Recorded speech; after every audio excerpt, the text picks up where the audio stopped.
The world's getting hotter, and it's not global warming. It's political tension driven by emotion. Now we worry if civility is dead. Well, is it? The good news, most of America isn't what's on TV. The shouting on camera is what attracts the camera in the first place, so you see more of it. However, it may not be a bad idea to lower the temperature. Why not a peace movement, or at least a keep the peace movement? To kick it off, let's admit one key truth. Almost all people who disagree with each other think that they're the good guys. A smart man, Norm Macdonald, once tweeted, today actually, "The idiot sees the world as good versus evil. The cynic sees the world as evil versus evil. The truth that no one seems able to see is that the world is and has always been a battle of good versus good. So everyone who annoys you, they think they're right. But so do you, and that annoys them. The solution, understand first that we live our lives with different filters, and these filters clash. Still, we all want the same thing, and that's good, healthy lives for us and everyone. During Hurricane Harvey, we saw deplorables and non-deplorables alike saving lives. So what if we looked at this current political climate as a natural event and lent a hand? So what do you do in hard times? You help, you compromise, and when possible, you always forgive. Isn't it a time for a peace movement begun by conservatives? After all, you're the guys in charge. Now, you may not get anything in return. If someone thinks you're evil, all you can do through your actions is prove them wrong. If it doesn't work, at least you know that you have done right rather than simply be right.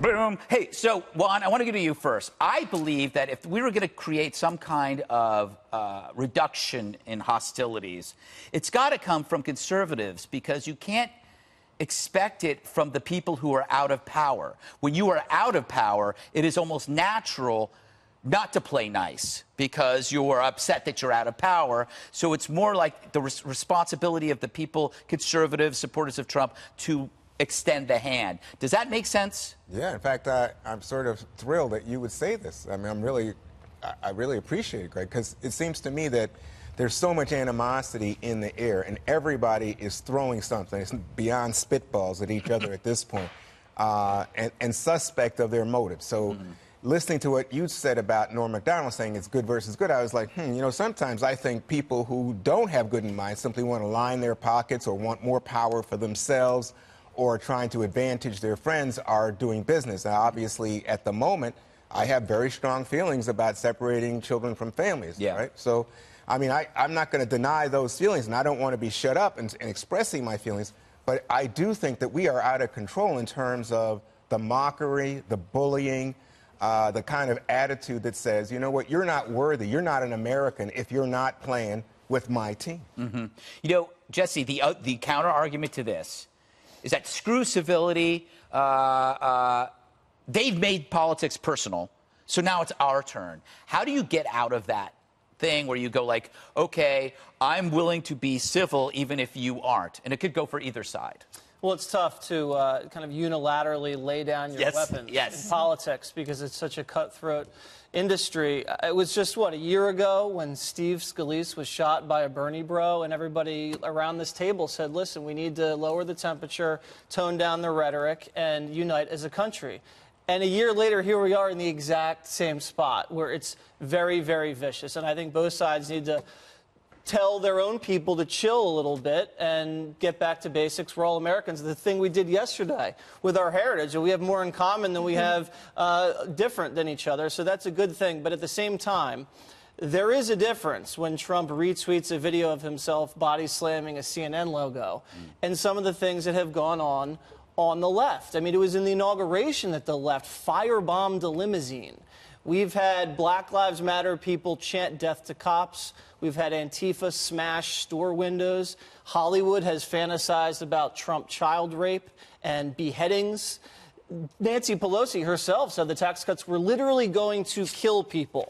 So I remember back in the Obama administration, a rodeo clown dressed up as President Obama, and he lost his job immediately. And now a Senate staffer for a Democratic senator yelled, "F you," to the President of the United States, Donald Trump, as he was passing by, and she kept her job.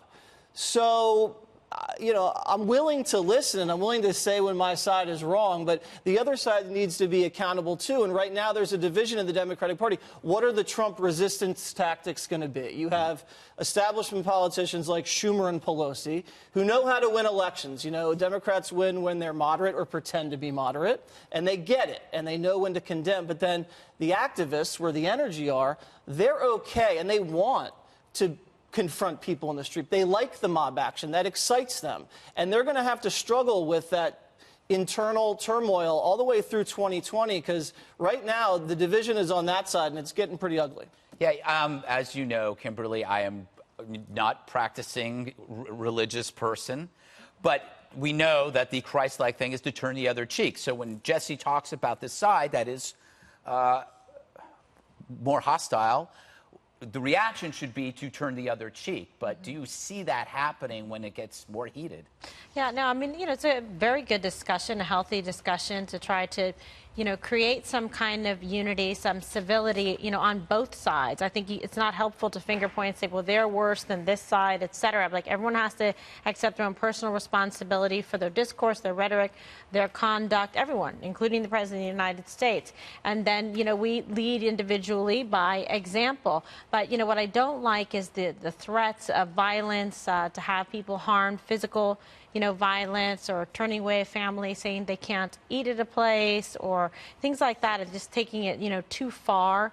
It's okay to have, you know, healthy discussions and disagreements about political philosophy or ideology. But when it comes to making threats like that of physical harm or showing just total disrespect, you know, I just don't, it's unbecoming. It's conduct unbecoming. Yeah. Do you, Dana, the bottom, this is an eternal conflict that no one in war thinks they're the bad guy. So if everyone thinks they're right, that they're the good guys, how do you get the person who thinks they're right to also see that you might be right? Isn't that the answer for this eternal question?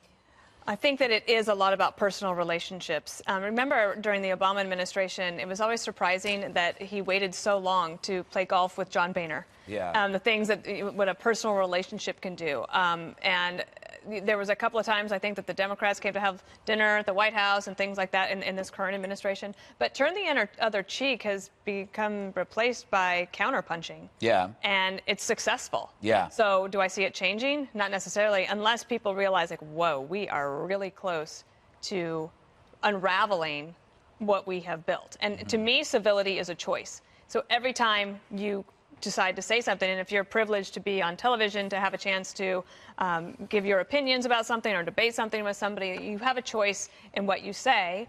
And I also don't want to be responsible for other people's words. So policing your own side is, there's something to be said about that, but I also feel like that's a lot of responsibility. Yeah. So it does start with the self. The other thing I'd point out is Selena Zito, the columnist who wrote a great book, but now I can't remember. But it's about sort of the Trump's America, like who was voting for Trump and why. She wrote a piece today about the death of these civil society organizations. We talked about the Freemasons the other day. Things like that, where you had organizations where people could belong, and nobody wants to really belong to anything anymore except for to their side. Right. And that leaves a real dearth of the possibility of getting people together.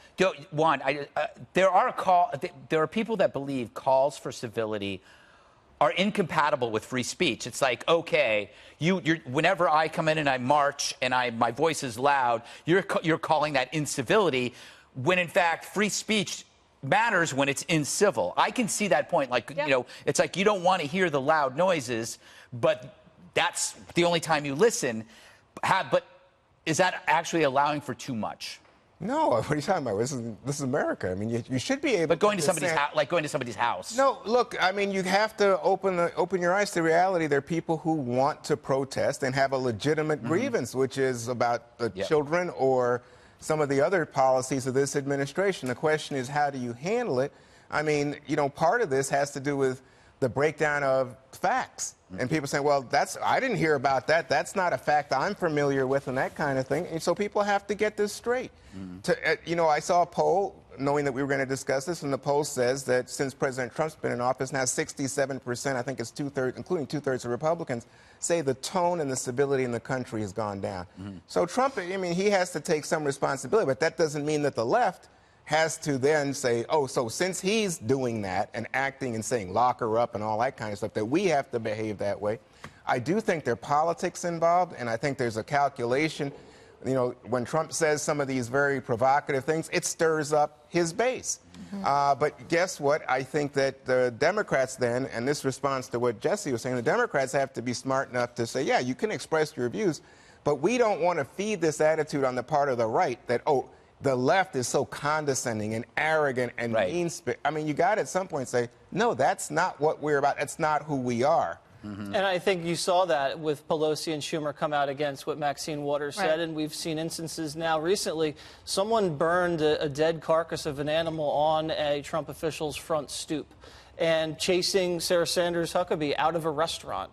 Or going outside of, following her across the street, or going outside of Stephen Miller's apartment and chanting threatening things.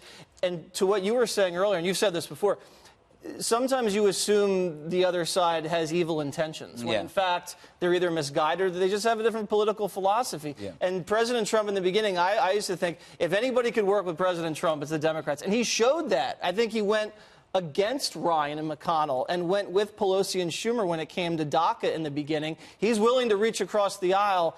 Right now, just that gulf seems really deep.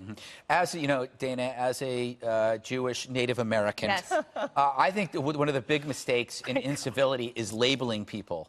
And I think we noticed that even in the primaries, people calling each other rhinos and things like that was like a thing that, like, the division wasn't just left or right. Nope. The division was within each separate division. And it was swallow it. You know, you are going to have to accept that being nice didn't work. So this is what we're going to do. It's a new world. And now we're talking about that there are dangers of incivility because it could lead to possible violence. I mean, these haven't gotten violent yet, though I would argue that the burning of the carcass on the front porch, like, you're going to think that you're being attacked. At that point, what do you do? Like, it could spiral out of control. We have such a gift of being able to live in freedom and with liberty and justice for all here in America that you have to work to preserve it. Do not lose this chance to have this really great, wonderful country continue. It's true, because if you let it get away from you, you know, and you see things like spiraling now, and it feels like